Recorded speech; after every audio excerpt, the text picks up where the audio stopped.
चलिए आज एक बहुत दिलचस्प प्रवचन की परतों को खोलते हैं। इसमें एक ऐसी बात कही गई है जो भक्ति के बारे में हमारी पूरी सोच को शायद पलट सकती है। हम हमेशा यही सोचते हैं कि भक्त भगवान की पूजा करता है, लेकिन ये स्रोत कहता है कि भगवान खुद सबसे बड़े भक्त हैं। हाँ, और ये विचार ही पूरी चर्चा की नींव है। ये एक सवाल खड़ा करता है, अगर भगवान ही सबसे बड़े भक्त हैं, तो फिर हम और आप कौन हैं और हमारा उनके साथ रिश्ता असल में कैसा है? इसी गुत्थी को आज हम इन स्रोतों के जरिए सुलझाने की कोशिश करेंगे। बिल्कुल। तो चलिए शुरू करते हैं इस विचार से कि सांसारिक रिश्ते और भगवान के साथ हमारे रिश्ते में इतना जमीन आसमान का फर्क क्यों है। प्रवचन में एक बड़ी सीधी और थोड़ी कठोर लगने वाली बात कही गई है। संसार व्यवहार से चलता है, प्यार से नहीं। सुनकर थोड़ा अजीब लगता है ना? क्या इसका मतलब है कि हमारे पारिवारिक रिश्तों में सच्चा प्यार है ही नहीं? यह एक बहुत जरूरी सवाल है। प्रवचन का मतलब ये नहीं है कि दुनिया में प्यार नहीं है। इसका मतलब है कि दुनिया के ज्यादातर रिश्तों की नींव में एक लेन देन या कहें कि व्यवहार छिपा होता है। चाहे पति पत्नी हो, माता पिता हो या दोस्त, कहीं ना कहीं उम्मीदें जुड़ी होती हैं। हम कुछ करते हैं और बदले में कुछ चाहते हैं, भले ही हम ये बात जाहिर ना करें। यहां तक कि हमारा अपना शरीर भी, जिसे हम सबसे ज्यादा प्यार करते हैं, वो भी एक दिन हमारा साथ छोड़ देता है। मतलब ये कि ये सारे रिश्ते अस्थायी हैं, उनकी एक एक्सपायरी डेट है। और हम गलती ये करते हैं कि हम इन अस्थायी चीजों से स्थायी सुरक्षा और प्रेम की उम्मीद लगा बैठते हैं। ठीक यही बात। स्रोत के अनुसार हमारी सबसे बड़ी भूल यही है कि हम संसार से, जो कि अस्थायी है, उससे तो प्रेम करते हैं और भगवान से, जो स्थायी हैं, उनसे व्यवहार निभाते हैं। जैसे कोई सौदा कर रहे हो। हाँ, पूजा पाठ कर लिया, प्रसाद चला दिया, बस। जबकि होना इसका ठीक उल्टा चाहिए। और इसी के उलट भगवान को हमारे असली स्थायी माता पिता के तौर पर दिखाया गया है। स्रोत में लिखा है कि हम तो उन्हें भूल जाते हैं, पर वो हमें एक पल के लिए भी नहीं भूलते।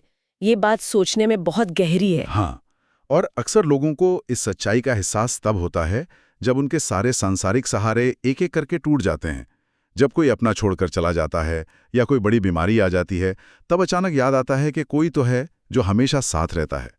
लेकिन सवाल ये है कि क्या इस बात को समझने के लिए हमेशा किसी बड़े संकट का इंतजार करना जरूरी है? ये तो बहुत बड़ा सवाल है। खैर, यहाँ से बात और भी दिलचस्प मोड़ लेती है जब प्रवचन अवतारों के उद्देश्य पर आता है। मुझे हमेशा ये सवाल होता था कि शास्त्रों में 24 अवतारों की कहानियों को सबसे पहले क्यों रखा गया, और ये अवतार भी कितने अलग अलग हैं। मछली, कछुआ, सूअर, ये रूप थोड़े अजीब भी लगते हैं। क्या इनका कोई गहरा मतलब था? बहुत अच्छा सवाल है प्रवचन। इसके दो कारण बताता हूँ। पहला कारण तो वो सीधा है, हर तरह के भक्त को अपनी ओर खींचना। किसी को राम पसंद है, किसी को कृष्ण, किसी को नरसिंह। अवतारों की विविधता हर किसी को जुड़ने का मौका देती है। लेकिन दूसरा कारण बहुत गहरा और उस समय के हिसाब से एक तरह से कहें तो क्रांतिकारी है। और वो क्या है? जातीय अभिमान को तोड़ना। आप सोचिए, उस समाज में जहां जन्म के आधार पर लोग खुद को ऊंचा या नीचा समझते थे, वहां ये संदेश दिया जा रहा है कि देखो, तुम्हारा भगवान अपने भक्त के लिए मछली बनने को तैयार है, सूअर बनने को तैयार है, कछुआ बनने को तैयार है। अगर वो सर्वोच्च सत्ता ऐसे रूप ले सकती है, तो फिर किसी भी जाति में पैदा हुआ भक्त या उसकी कहानी छूती कैसे हो गई? वाह, मैंने इस नजरिए से कभी सोचा ही नहीं था। ये तो सामाजिक बराबरी का बहुत शक्तिशाली संदेश है। इसका मतलब भक्ति किसी के जन्म या कुल पर निर्भर नहीं करती, बल्कि सिर्फ इस बात पर निर्भर करती है कि आपने कितनी गहराई से खुद को समर्पित किया है, मतलब पूरी तरह से सरेंडर कर दिया है। बिल्कुल। और इसी समर्पण, जिसे शास्त्रों में शरणागति कहा गया है, उसे समझाने के लिए मत्स्य अवतार की कहानी सबसे अच्छी मिसाल है। दिलचस्प बात यह है कि प्रवचन में इस अवतार की दो अलग अलग कहानियां बताई गई हैं, जिन्हें कल्प भेद कहा गया है। यानी ये घटनाएं अलग अलग युगों में घटी, लेकिन दोनों ही जरूरी हैं। ये कल्प भेद का विचार भी कमाल का है।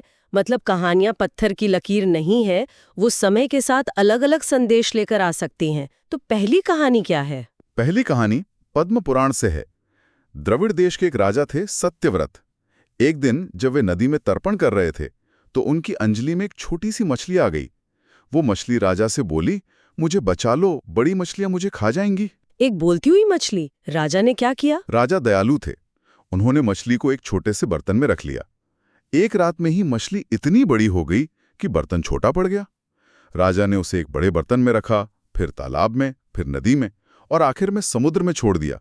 लेकिन हर बार वो मछली उस जगह से भी बड़ी हो जाती थी। क्या दिखाता है? ये दिखाता है कि हम ईश्वर को किसी परिभाषा में, किसी बर्तन या किसी सोच में कैद नहीं कर सकते। वो हमारी कल्पना से हमेशा बड़े हैं। अंत में राजा समझ गए कि ये कोई साधारण मछली नहीं है। तब भगवान विष्णु अपने असली रूप में प्रकट हुए और उन्होंने सत्यव्रत को बताया कि 7 दिन बाद महाप्रलय आने वाला है, जिसमें सब कुछ डूब जाएगा। तो भगवान ने उन्हें बचाने का कोई रास्ता बताया? हाँ, उन्होंने सत्यव्रत से कहा कि वे सप्तर्षियों और सभी जरूरी बीजों, औषधियों को लेकर एक नाव तैयार करें। और यहाँ कहानी का सबसे अद्भुत हिस्सा आता है। जब प्रलय आया तो भगवान खुद एक विशाल मछली के रूप में आए, जिसकी नाक पर एक सींग था। उन्होंने उस नाव को अपने सींग से बांधा और पूरे प्रलय काल में उसे खींचते रहे। जब मैंने ये पढ़ा कि भगवान खुद नाव खींच रहे हैं, तो मुझे ये बात बहुत हैरान कर गई। आमतौर पर भगवान को सिर्फ आदेश देते हुए या आशीर्वाद देते हुए दिखाया जाता है। यहाँ तो वो खुद मेहनत कर रहे हैं, एक सेवक की तरह। यही तो भक्ति का रहस्य है। वे सिर्फ राजा नहीं, सेवक भी हैं। और बात यहीं खत्म नहीं होती। उस भयानक प्रलय के दौरान जब चारों तरफ सिर्फ पानी और विनाश था, तब भगवान ने उस नाव में बैठे सत्यव्रत और ऋषियों को तत्वज्ञान का उपदेश दिया। उन्होंने उस आपदा को आध्यात्मिक ज्ञान के एक अवसर में बदल दिया। वे सिर्फ रक्षक नहीं, गुरु भी बने। ये तो अविश्वसनीय है। तो ये तो एक कहानी। दूसरी कहानी क्या थी? दूसरी कहानी एक और युग की है। इसमें शंकासुर नाम का एक राक्षस वेदों को चुराकर समुद्र की गहराइयों में छिप गया। आप सोचिए, वेद यानी ज्ञान का स्रोत ही गायब हो गया। समाज दिशाहीन हो गया। मतलब इस बार खतरा किसी एक व्यक्ति पर नहीं, बल्कि पूरे समाज और धर्म पर था। बिल्कुल। तब भगवान ने फिर से मत्स्य अवतार लिया, शंखासुर का वध किया और वेदों को वापस ब्रह्मा जी को सौंप दिया। लेकिन इसके बाद उन्होंने एक और काम किया। उन्होंने बद्री वन में ऋषियों को बुलाया और कहा कि वेदों के जो हिस्से राक्षस ने नष्ट कर दिए हैं, उन्हें अपने तप से फिर से खोजो। इस तरह उन्होंने ज्ञान की परंपरा को फिर से स्थापित किया। तो दोनों कहानियों में एक बड़ा फर्क है। पहली कहानी दिखाती है कि भगवान अपने शरणागत भक्त की व्यक्तिगत रूप से कैसे रक्षा करते हैं, चाहे उसके लिए कुछ भी करना पड़े। और दूसरी कहानी दिखाती है कि वे धर्म और ज्ञान के रक्षक भी हैं, जो पूरे समाज के लिए जरूरी हैं। आपने एकदम सही समझा। दोनों कहानियां मिलकर अवतार के उद्देश्य की एक पूरी तस्वीर पेश करती हैं। बिल्कुल। व्यक्तिगत रक्षा भी और सामाजिक व्यवस्था की पुनर्स्थापना भी। ये अवतारों की कहानियां तो बहुत अच्छी हैं, शक्तिशाली भी हैं, लेकिन ये हजारों साल पुरानी है। आज के समय में कोई इसे अपनी जिंदगी में कैसे उतारे? एक आम इंसान इस रास्ते पर चलना कैसे शुरू करे? क्या प्रवचन में इसका भी कोई उदाहरण है? हाँ, और इसके लिए प्रवचन में बालक ध्रुव का एक बहुत ही व्यवहारिक और जमीन से जुड़ा उदाहरण दिया गया है। ध्रुव की कहानी इसलिए खास है क्योंकि यह भक्ति की शुरुआत को दिखाती है कि वो पहला कदम कैसे लिया जाता है। ध्रुव की कहानी तो मैंने सुनी है। उन्हें अपनी सौतेली माँ से अपमान मिला था और वो राजपाट छोड़कर तपस्या करने चले गए थे। हाँ, लेकिन प्रवचन उसके पीछे के मनोविज्ञान को खोलता है। कहानी के अनुसार जब ध्रुव की माँ ने उसे सलाह दी कि अगर तुम अपने पिता की गोद में बैठना चाहते हो तो भगवान की भक्ति करो, तो ध्रुव ने उसी पल भगवान को पाने का मन में संकल्प कर लिया। ध्यान दीजिए, वो भी जंगल गया नहीं, उसने कोई तपस्या शुरू नहीं की, सिर्फ मन में दृढ़ निश्चय किया है। और सिर्फ सोचने भर से क्या हुआ? कमाल हो गया। स्रोत बताता है कि जैसे ही ध्रुव ने संकल्प किया, उसके सांसारिक लाभ तुरंत बढ़ने लगे। उसके परिवार को मिलने वाला अनाज का कोटा दोगुना हो गया। उसके पिता राजा उत्तानपाद ने उसे आधे राज्य का प्रस्ताव भेज दिया। ये तो बड़ी दिलचस्प बात है। लेकिन क्या इससे ध्रुव का मन नहीं बदला? उसे तो वही चाहिए था जो उसे मिल रहा था। यहीं पर एक बच्चे का सरल लेकिन गहरा तर्क काम आता है।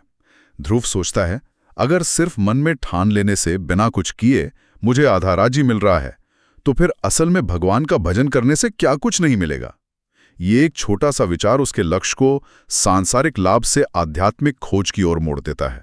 उसका इरादा बदल जाता है और फिर वो अपने संकल्प पर अड़ा रहता है और जंगल की ओर निकल पड़ता है। रास्ते में उसे नारद जी मिलते हैं, जो पहले उसकी परीक्षा लेते हैं। हाँ, नारद जी उसे डराते हैं, जंगल के खतरों के बारे में बताते हैं, घर लौटने को कहते हैं।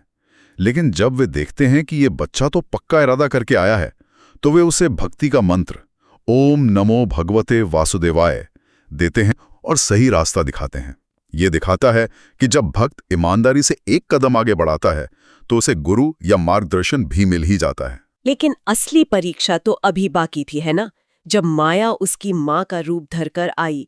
तो माया उसकी अपनी माँ का रूप लेकर आती है और रोते हुए कहती है, बेटा घर वापस चलो, जंगल में बहुत कष्ट हैं, मैं तुम्हारे बिना नहीं रह सकती।